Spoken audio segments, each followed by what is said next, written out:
नमस्कार। आइए प्रसन्न करें अपनी कुल देवी को कुल देवी स्तुति के साथ। अथ श्री कुल देवी स्तोत्रम।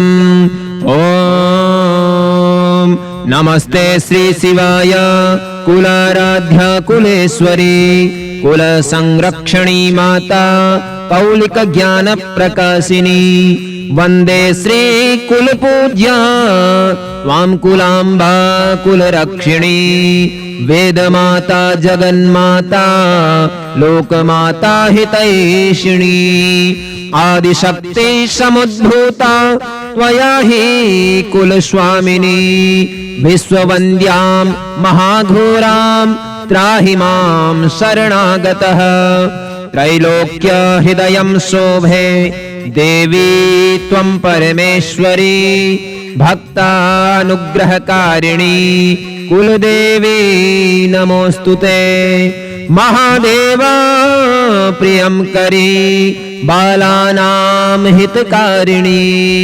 कुलवृद्धिकरी माता त्राहि मां शरणागतम् चिदग्निमण्डल सम्भूता राज्यवैभवकारिणी प्रकटितां सुरेशानीं वन्दे तां कुलगौरवां त्वदीये कुले जातः त्वामेव शरणं गतः त्वत्वत्सलोऽहम् आद्ये त्वं रक्ष रक्षाधुना पुत्रं देहि धनं देहि साम्राज्यं प्रदेहि मे सर्वदास्माकं कुले भूयात् मङ्गलानुशासनम् कुलाष्टकमिदं पुण्यं नित्यं यः सुकृतिः पठेत् तस्य वृद्धिकुले जातः प्रसन्ना कुलेश्वरी